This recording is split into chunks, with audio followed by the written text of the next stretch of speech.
Som. Abra sua Bíblia, por favor, em Atos capítulo 20. Pode ficar tranquilo que eu estou pegando o pedestal, mas eu não vou cantar. Cantar não é comigo, não. Esses dias aí toquei bateria, né? Aí o pessoal, Aí toquei violão também, será que vai cantar? Não, cantar eu posso garantir que não dá. Às vezes o pessoal acha que o Júnior está escondendo o jogo. Não, cantar realmente não dá, realmente. Por isso que arrumei uma noiva que canta, que é a melhor coisa que a gente faz, né? É desse jeito.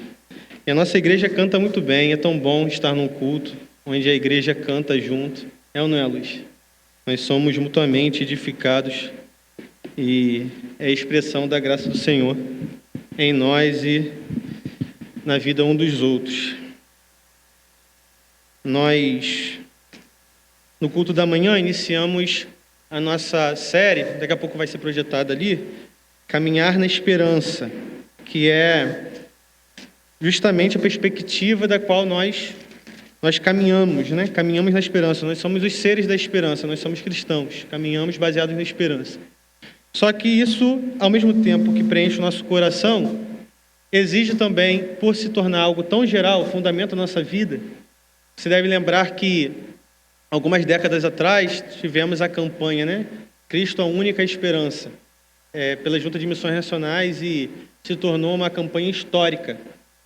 E é de fato isso, né? Nosso fundamento é a esperança. Mas como isso se manifesta?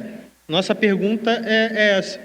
Como a esperança em Jesus Cristo toma contornos da nossa vida que se tornam realmente palpáveis, né? E quando a gente consegue perceber isso no dia a dia. Hoje de manhã nós pensamos dentro da perspectiva da consolação. É até muito emocionante chegar aqui, né? Ver a Cíntia, ver os meninos aqui. E eu até, desculpa, né, falar assim, citando nomes, eu sei que toca em uma sensibilidade maior, mas é de fato bem especial para a gente, vocês estarem aqui, sabe? Hoje de manhã a gente pensou a partir daquilo que aconteceu conosco, especialmente com vocês nessa semana. O Deus que consola a nós, que nos empurra a consolar os outros, que na verdade não são outros, somos uns com os outros, ou seja, somos um só, nessa perspectiva.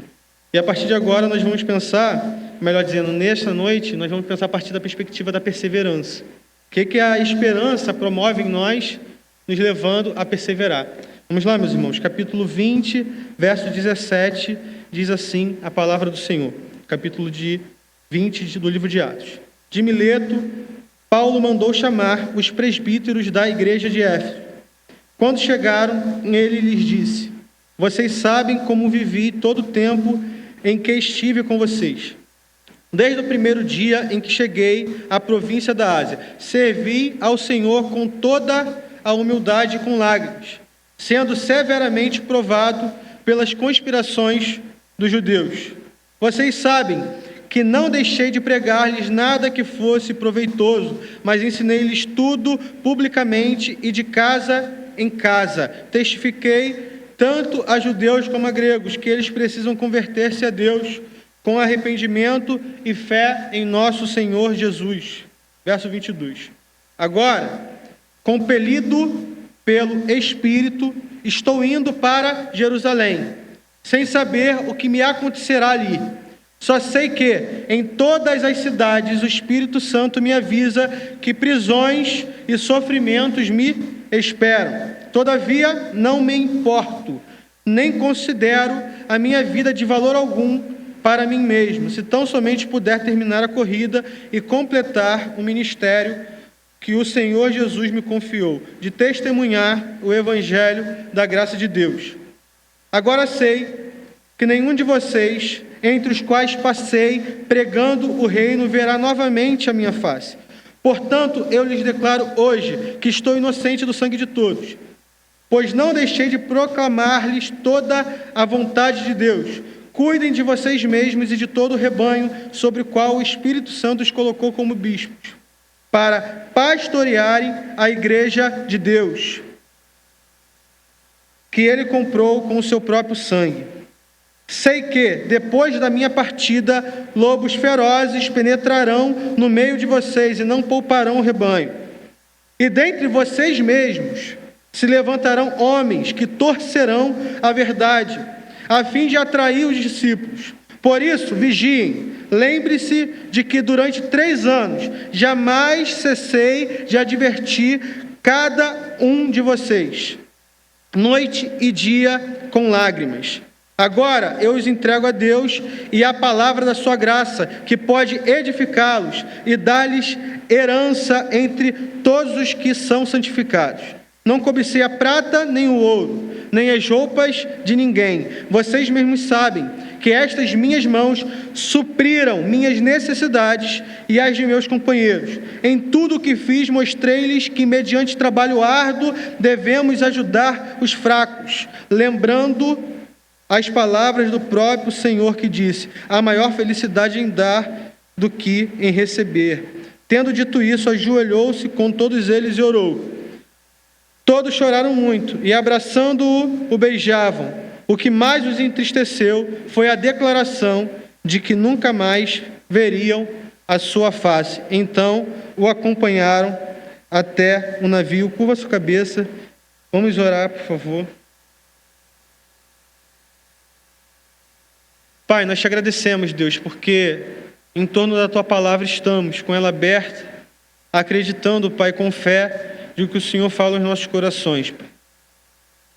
E nós te pedimos, te rogamos, Deus, que o Senhor venha soprar em nossos ouvidos a Tua vontade. E que individualmente, Pai, sejamos edificados e coletivamente, ó Pai, também sejamos edificados e abençoados como igreja. Que a nossa igreja, Pai, venha a ser abençoada em torno, Pai, edificada em torno da Tua palavra, Pai. E que cada um de nós, individualmente, Pai, com as nossas próprias vidas, tenhamos, ó Pai, a sabedoria que advém tão somente do poder do Teu Santo Espírito, para discernir aquilo que o Senhor tem para nós, a partir, sobretudo, da Tua palavra, Pai.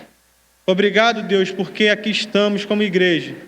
E te rogamos, Senhor, que o Senhor venha falar profundamente aos nossos corações. Em Cristo Jesus oramos. Amém. Amém.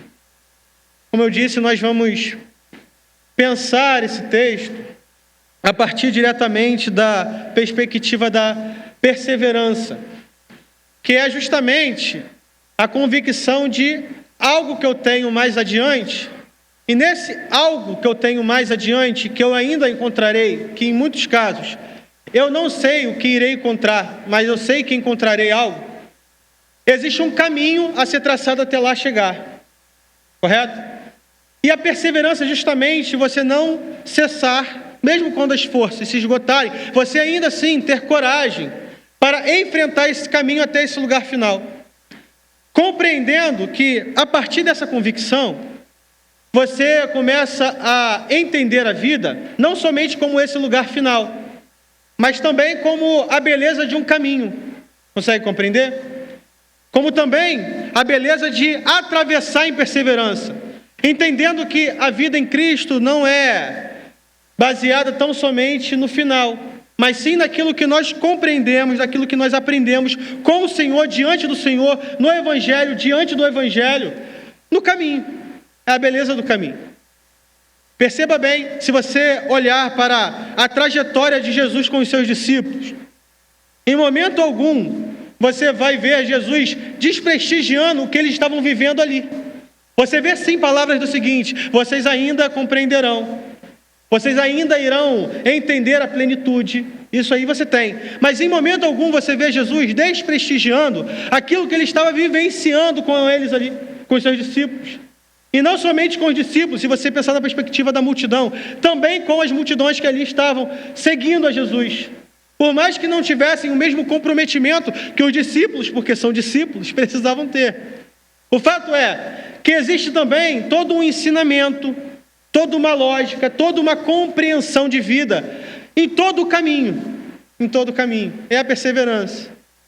Se olharmos para os exemplos práticos da vida, seria muito legal simplesmente a beleza de um dia assinar o termo de posse de um concurso, chegar no lugar final de uma aprovação de um concurso que você muito quer. Só que sem ter história para contar, consegue compreender? Não tem muita graça. Sem falar que não perdeu noite de sono, entende? Ser inteligente demais, ser muito extraordinário e passar nas coisas de primeira, assim, e sem estudar muito, não tem graça, entende? Tem que ter um caminho muitas vezes longevo, né? Tem que ter um caminho de dedicação, de entrega, de se esgotar, para que você possa chegar no final, e chegando nesse final, dizer assim: olha, eu sei o caminho pelo qual eu passei, o caminho que eu trilhei diante do Senhor, tudo aquilo que eu vivenciei, toda a dedicação, toda a força que o Senhor me precisou me dar, diante dos momentos mais amedrontosos que eu passei a estar, para hoje, quando eu conquistar esse tão objetivo, esse sonho tão almejado, eu poder dizer assim: olha só, teve um caminho, e nesse caminho eu tive alegria, tive tristeza, tive dor, tive choro, e eu perseverei. É mais ou menos assim. É muito fácil, por exemplo, à luz, nós conseguimos, falar daquilo que nós estamos vivendo com maior facilidade. É muito fácil chegar numa casa mobiliada, é muito fácil chegar de fora a fora com porcelanato, é ou não é? É muito fácil chegar com todos os espaços da casa, sabe? Com ar-condicionado central, né, Adalberto? Entende? É muito fácil, é ou não é? Chegou Júnior aqui, ó, tá aqui o presente aqui para você. Eu até poderia aceitar, mas no fundo, eu precisaria dizer assim: olha só, tá fácil demais. E não vai ter valor para mim se você me der, sabe, essa casa toda mobiliada, com ar-condicionado de fora a fora, no porcelanato. Não vai ter valor para mim e para a Tamara, porque não teve nenhum tipo de perseverança aqui, entende? Não teve esse lugar do esforço, do esgotamento, da dor, do sonho, da perspectiva de olhar adiante e sonhar e caminhar enquanto sonha, que é justamente o que acontece com o apóstolo Paulo. O apóstolo Paulo está aqui sendo narrado por Lucas, evangelista Lucas, você sabe bem. Caso não saiba, Lucas é o autor tanto do Evangelho de Lucas, talvez o autor mais culto do Novo Testamento, juntamente com o apóstolo Paulo, mas de um olhar muito mais artístico, né? Você consegue entender facilmente isso nos Evangelhos de Lucas. A diferença, por mais que faça parte dos Evangelhos sinóticos, né, que estão sob o mesmo olhar, com Mateus e com Marcos, ainda assim em Lucas você percebe uma arte muito bela. Ou seja, porque ele era o doutor de muita compreensão. E agora no livro de Atos, ele vai escrever a ação da igreja aqui, ou melhor dizendo, a ação do Espírito na igreja. E o Espírito Santo de Deus conduzindo a igreja, de modo a fazer com que Paulo dissesse palavras, como ele diz aqui no verso 22, agora compelido pelo Espírito. Afirmações como essa, meus irmãos, do capítulo 20, do verso 22, nos leva à compreensão que esse livro de Atos, livro histórico, ele é o Evangelho também, o Evangelho do Espírito. Ou seja, se nós temos nos Evangelhos as boas novas de Jesus, aqui nós temos a boa nova do Espírito Santo. Como assim? É o Espírito Santo agindo na igreja. É o Espírito Santo fazendo o que tem que fazer na igreja e usando os servos do Senhor para isso. E chegando ao ponto de uma caminhada que você se lembra bem, a caminho de Damasco, o mundo do Paulo cai, e o Saulo de Tarso ele tem uma outra compreensão da vida, e a vida dele toma uma outra dimensão, uma outra direção, ele passa a viver de novas formas, ou melhor dizendo, de uma única forma. Sintetizando, ele de perseguidor passa a ser o quê? Perseguido. Ele muda a sua perspectiva de vida. E não pense você que foi fácil essa perspectiva, porque se ele perseguia, em dado momento, quando ele vai para o outro time e passa a ser perseguido, aqueles nas quais se juntavam com ele para perseguir, iria persegui-lo também. Tu acha que é fácil assim? Não, eu acho que não. Ele passou a ser perseguido também. E existem momentos em que Paulo é muito franco com a sua fala, que ele prega de modo muito intenso, e existem discursos que são guardados por nós, meus irmãos, com muita preciosidade, com riquezas de palavras. E esses discursos estão especialmente a fim de mencionar para você, lá em Atos no capítulo 13, quando Paulo vai pregar aos hebreus. Ou seja, quando ele diz aqui no capítulo 13, no verso 16, pondo-se de pé, Paulo fez sinal com a mão assim, e disse: Israelitas e gentios tementes a Deus, ouçam. Ou seja, ele está falando com aqueles que estão dentro da religião de Israel, judeus, e além daqueles que estão juntamente adentrando as portas do judaísmo. São gentios, só que ainda assim, como na perspectiva do Novo Testamento, né, o nascimento da igreja, não existia ainda tantos gentios convertidos. Então o que existia? Existiam judeus que estavam começando a acreditar na mensagem de Jesus. Então, se haviam judeus começando a acreditar na mensagem de Jesus, esses gentios começavam a o quê? Se juntar também com esses judeus. O apóstolo Paulo está pregando aqui majoritariamente para os judeus, mas também para os gentios. No capítulo 17 é o segundo discurso dele, quando ele vai pregar para os cultos do seu tempo, para as pessoas de grande cultura. E ele vai falar, olha só, vocês, eu estou andando pela cidade, se lembra bem, né? Lá no Areópago. Eu estou andando aqui pela cidade e eu estou vendo as esculturas que vocês fazem. E vi ali aqui como assim, ó, olha, ao Deus desconhecido. Recorda disso? E o apóstolo Paulo vai dizer, olha só, esses que vocês estão dizendo assim, que não vai... Deixa eu te dizer, eu anuncio. E Paulo, de maneira brilhante, vai entrar na cultura daquele tempo e vai pregar para aquelas pessoas, homens e mulheres, gentios e judeus, de acordo com aquilo que ele entendia do Evangelho, e vai pregar para eles. E eles vão começar ali, muitos deles, compreendendo e se rendendo ao Evangelho. E o terceiro discurso dele é esse, relatado por Lucas, onde ele está a caminho de Jerusalém, com situações muito complicadas adiante. E nesse caminho rumo a Jerusalém, é como se ele dissesse assim, olha só, eu preciso passar num lugar. Entende? Eu preciso parar no lugar. E esse lugar é Éfeso.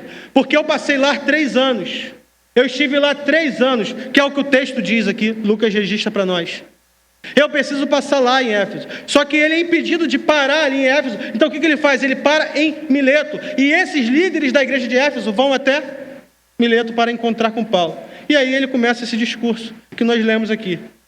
Que ele vai declarar, por exemplo, aquilo que nós podemos identificar como sendo a filosofia do ministério do apóstolo.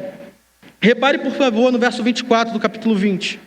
Todavia, não me importo nem considero a minha vida de valor algum para mim mesmo, desprendimento da vida. Reconhecer que não há valor na vida quando esse valor é calculado a partir de si. Consegue entender? Aí aqui no prosseguimento do que ele vai dizer. Se tão somente puder terminar a corrida e completar o ministério que o Senhor Jesus me confiou, de testemunhar o Evangelho da graça de Deus. É a filosofia de vida do apóstolo. E ele vai dizer neste texto que prisões e sofrimentos me esperam. E vou além. Vou além. Ele diz que o Espírito Santo o conduz e leva a esse entendimento. Como assim? Que Deus é esse? Deus é esse, gente. Coisa de doida é essa. Servir a um Deus que me diz que é para eu ir para tal lugar. E olha só, tem um plus. Sabe qual é o plus? Prisões e sofrimentos te esperam. Negócio meio estranho, né? Isso aí não é populoso. Um tipo de fala assim não enche templo. Não é? Não enche Maracanã. Não enche. Tipo de falas assim são falas impopulares. Estive ontem no culto de consagração, algo muito belo que eu vi. Culto de consagração ao Ministério Pastoral, ao mesmo tempo de posse do Ministério Pastoral. Um amigo foi convidado a assumir o ministério da PIB do Mendanha, lá em Campo Grande. E ele assumindo a igreja propôs a ordenação dele, ele foi ordenado e assumiu o ministério lá. E o pastor da igreja dele de origem, né, a PIB de Moça Bonita, ele servia lá, Ministério de Juventude lá, pregou, por sinal, acho que até amigo de alguns irmãos, ele foi, salvo engano, pastor de famílias aqui na PIB de Coelho da Rocha, pastor Eduardo. E ele dizendo que, pregando, ele contando que ele falava com líderes, com pastores, salvo engano, no contexto de seminário, ele já foi professor de seminário. Ele dizendo, gente, é muito fácil encher a igreja. Quer ver aquilo que nós chamamos de segredo, assim, sabe? Sabe o quê? Fala que vai ter milagre, assim, adoidado aqui. Bota uma placa, é ou não é? Bota uma faixa ali dizendo que as pessoas vão chegar aqui e elas vão receber algo que só aqui vai ter. Entende? Sabe essas falas, meus irmãos, sensacionalistas? Nós temos que fugir delas. Temos que fugir desse negócio. Entende? Porque isso é ao mesmo tempo popular, mas não preza pela riqueza, pela beleza e pela verdade do Evangelho. Porque as palavras do apóstolo Paulo e de todos os servos verdadeiros do Senhor atravessam e perpassam palavras impopulares. que fazem com que, a partir de suas palavras, eles sejam, ao contexto daquele tempo, perseguidos por suas palavras, por sua mensagem. Faz com que, a partir daquilo que eles estão pregando, eles sejam diretamente prejudicados fisicamente, materialmente. E o argumento dos outros era: esse apóstolo aí, esse Paulo, nem apóstolo foi. Nem apóstolo foi. Nem entre os 12 ele estava. De meia tigela. Ele quer falar, quer arrotar conhecimento, mas nem apóstolo foi. Era o que diziam o quê? Os judaizantes, conhecidos por nós assim. Aqueles que iam contra o ensinamento de Paulo. Ele nem pode dizer. Ele prega uma mensagem que você não precisa fazer nada, que você não precisa cumprir a lei. Ou seja, a mensagem dele é fácil demais. É isso que o apóstolo Paulo escuta o tempo todo e ele tenta se defender. Por isso que ele diz, por sinal, aqui no verso 29, sei que, depois da minha partida, lobos ferozes penetrarão no meio de vocês e não pouparão o rebanho. Lobos que vêm para destruir o rebanho, para matar a igreja, para acabar com a igreja, para acabar com todo o trabalho feito diante do evangelho, entende? Aí ele diz, eu sei e digo mais, e dentre vocês mesmos se levantarão homens que torcerão a verdade, ou seja, pessoas que estão ali e são seduzidos por uma inverdade, por um falso evangelho que logo não tem como ser falso, o evangelho não pode ser falso, ou seja, é anátema, que ele diz aos Gálatas, Gálatas insensatos. E o apóstolo ele é chamado a perseverar. E perceba, meu irmão, por favor, no verso 17, o que ele diz: de Mileto, Paulo mandou chamar os presbíteros da igreja de Éfeso. Quando chegaram, ele lhes disse: vocês sabem como vivi todo o tempo que estive com vocês. Aí no verso 19, servi ao Senhor com toda humildade e com lágrimas. Meus irmãos, a perseverança é um chamado para vivermos em fidelidade ao Senhor. Vocês sabem como vivi. Vocês são meu testemunho. Vocês são a minha carta, como quem diz. Vocês podem falar tudo aquilo que eu vivenciei aqui. E ele vai dizer de casa em casa, ou seja, incessantemente, diariamente, todos os dias, em todos os momentos. Meus irmãos, a perseverança é um chamado para a fidelidade. Você persevera só se você for fiel. Não tem como perseverar se nós não formos fiéis. Só você olhar para a dinâmica da vida. Casamento pressupõe fidelidade. Só persevera no casamento a partir da fidelidade. A amizade pressupõe fidelidade. Só existem amizades longevas a partir da fidelidade. É ou não é? A amizade pressupõe isso. Amigos que partem, que você olha assim, era um amigo fiel. A dor do apóstolo em chegar em lugares e não encontrar, como eu disse de manhã, não encontrar a Tito. Por quê? Porque ali entre Tito e Paulo tinha fidelidade. Então ele chega até ali, não encontra, ele fica angustiado pela dor daquele amigo. Fidelidade. Repare, por favor, aqui no verso 25 e até o verso 28. Agora sei que nenhum de vocês, entre os quais passei pregando o reino, verá novamente a minha face. Portanto, eu lhes declaro que estou inocente do sangue de todos, pois não deixei de proclamar-lhes toda a vontade de Deus. Cuide de vocês mesmos e de todo o rebanho, sobre o qual o Espírito Santo os colocou como bispos, ou seja, como líderes, para pastorear a igreja de Deus, que ele comprou com o seu próprio sangue. Meus irmãos, a perseverança também exige de nós a compreensão de que existem ciclos para serem abertos e ciclos para serem fechados. E é interessante que Paulo diz isso logo depois de dizer que, compelido pelo Espírito, ele está indo para Jerusalém sem saber o que vai acontecer, mas sabe que vai passar por prisões e sofrimentos. O que ele quer dizer com isso? Ele está dizendo que ele entende que não são as consequências do lugar que ele vai chegar que vai afetar a decisão dele agora. Mas o que vai afetar? Na verdade, a decisão dele é guiada pelo quê? Pela compreensão de que tal ciclo acabou. Não tem mais conversa. E nós batemos de cara, nós erramos e nós falhamos, nós nos entristecemos, nós nos frustramos, vivemos uma vida às vezes de lamento e confundimos isso com perseverança, Por estarmos, às vezes, o quê? Perseverando no lugar e na condição errada.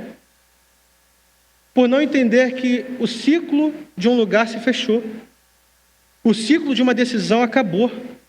E você continua, eu continuo, a gente vai lá quebrando a cara, a gente vai se machucando, a gente vai se frustrando. Que a gente chama isso de perseverança. Não. Só mágoas. Só doença emocional. Só isso. Machucado para você, machucado para as pessoas que estão contigo. Porque você não compreende que o ciclo fechou. Você continua. E a gente vai lá e começa a chamar isso, continua chamando isso de perseverança. Quando na verdade não é perseverança, é o quê? Teimosia. Falta de discernimento. Porque se você fosse para um outro lugar, fechasse o ciclo, que obviamente passa a se abrir o quê? Um outro ciclo, você iria sim poder perseverar com alegria. Em meio a dores, em meio a lamentos, mas também em meio a alegrias. Porque um ciclo fechou, outro abriu, e lá é para perseverar, não aqui. Aí você está aqui querendo perseverar, só que esse ciclo já era para estar fechado. Você só está se machucando. Você está esgotando as suas forças em algo que não é mais para esgotar. Ah, mas eu gosto de estar nesse lugar. Eu amo estar aqui. Eu sirvo aqui. Eu faço aqui. Eu trabalho aqui. Eu ando aqui. Conheço todo mundo aqui. É um ciclo. Aí você não compreende que é para ir para um outro ciclo. E nesse outro ciclo, viver outras coisas. E ao mesmo tempo, às vezes você sabe que é para estar em um determinado ciclo que não é para você fechar, e você diz que era para abrir um outro ciclo. Aí você vai para um outro ciclo que na verdade não era para ser aberto, que você tinha que estar naquele que você fechou, e você vai se machucar, você vai ferir pessoas, você vai se ferir, a sua família vai ser machucada, vai ser um verdadeiro fracasso, por não discernir os ciclos. A perseverança pressupõe fidelidade, a perseverança pressupõe os ciclos, discernimentos deles. E perceba bem, olha o verso 32, o que diz: agora eu os entrego a Deus e a palavra da sua graça, que pode edificá-los e dar-lhes herança em todos os que são santificados. Agora eu os entrego a Deus. Se o apóstolo Paulo é fiel, se o apóstolo Paulo compreende os ciclos, o discernimento deles, entenda bem também que o apóstolo Paulo ele confia em quem tem que se confiar. Ele não deposita suas forças em outros lugares. Agora eu os entrego a Deus e a palavra da sua graça. Paulo confia na pessoa certa, ele confia em Deus. Ele entrega aqueles irmãos a Deus. A minha parte eu fiz com vocês. Se vocês serão fiéis ao Evangelho, já não é mais comigo. Eu os entrego a Deus. Mas como assim, Paulo? Você trabalhou tanto, por que você não deixa alguém aqui mais preparado? Por que você não fica aqui? Por que você não continua aqui? Não, eu preciso ir. Por ser fiel, da mesma forma como fui fiel enquanto estive com vocês, eu preciso ir por entender que ciclos são fechados e outros são abertos. E agora também eu preciso confiar. Não é perseverança. Paulo está ensinando a nós, meus irmãos, o ciclo perfeito. É a fidelidade, o discernimento dos ciclos que devem ser fechados e outros abertos. E a compreensão clara aqui em quem nós temos que confiar em meio à perseverança. Que não dá para perseverarmos se nós não confiarmos naquele que nós devemos confiar. Porque se torna outra coisa diferente de perseverança. Pode ser teimosia e N outras coisas mais. Mas não será de maneira alguma perseverança. O seu caminhar vai ser um caminhar desesperançoso. Você não vai conseguir caminhar na esperança porque você não vai estar perseverando. Para caminhar na esperança, você precisa verdadeiramente andar em perseverança. Me recordo de um dia, uma das últimas resenhas, encontros, como você gostar de chamar, que eu tive com o Aminon Lopes, meu amigo, que partiu há algum tempo atrás, né? Vai fazer agora 4 anos que ele partiu. Filho do falecido também, pastor Marcos Lopes, lá da Igreja Batista do Vila Formoso, né? E eu estava numa fase muito complicada em relação ao seminário, em relação às dúvidas da vida. E conversando com um amigo, ele me disse assim, o Aminon: Júnior, quando a gente sabe o lugar final, né? A perseverança faz muito mais sentido. E tem coisas que a gente tem que ouvir de certas pessoas mesmo, né? Que tem um valor específico na nossa vida. Poderia ser a mesma fala vindo de outras pessoas, parece que entra por aqui e sai por ali. Naquele momento eu precisava ouvir do Aminon, daquele amigo. Por quê? Porque conhecia aquilo que eu estava vivendo, sabia muito bem da minha necessidade, das minhas preocupações, das minhas inseguranças, dos meus medos. Aí a palavra dele, como um homem de fé que era: Júnior, quando sabe seu lugar final, a perseverança faz sentido. É lógico, gente, isso aí é fácil de entender, sim. Mas quando a gente escuta de pessoas de fé, meus irmãos, faz um sentido totalmente pleno, único. E você passa a viver numa condição muito mais única e clara da confiança que você tem que ter diante do Senhor.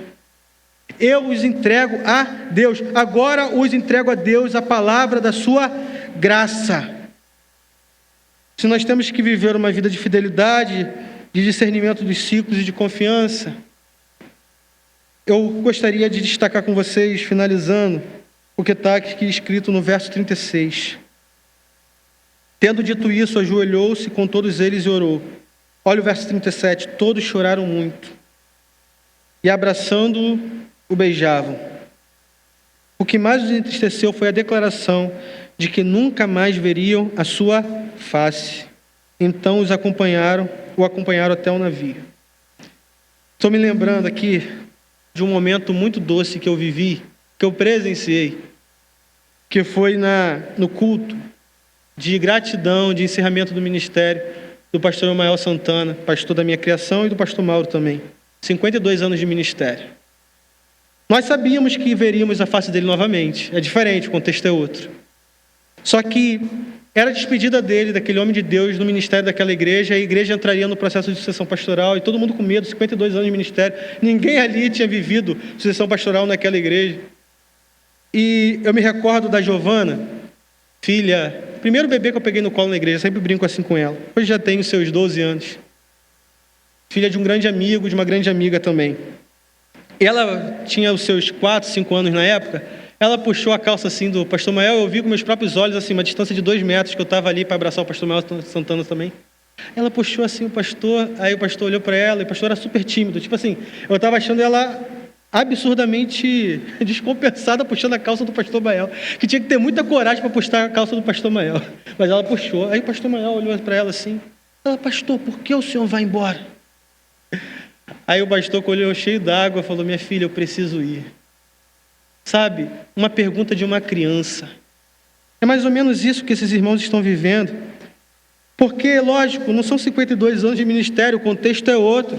Mas a igreja em que Paulo mais passou tempo, 3 longos anos. A segunda igreja, meus irmãos, que Paulo passou o tempo, maior período de tempo, depois de Éfeso, salvo engano, a igreja de Corinto, que ele passa 18 meses, ou seja, a metade do tempo.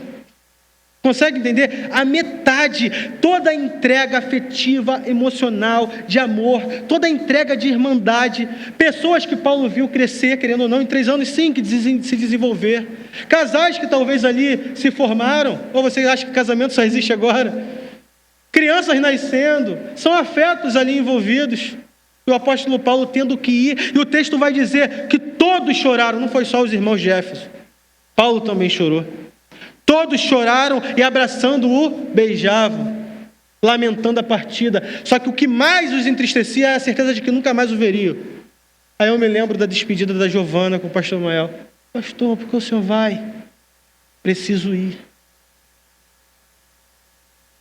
Perceba o quanto que a fidelidade, o entendimento dos ciclos, a confiança no Senhor traz segurança para a vida.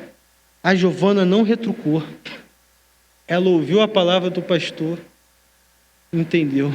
O pastor deu um abraço nela e assunto resolvido. Não tem questionamento, é perseverança. Porque a perseverança, ela caminha na fidelidade, no discernimento dos ciclos, na confiança.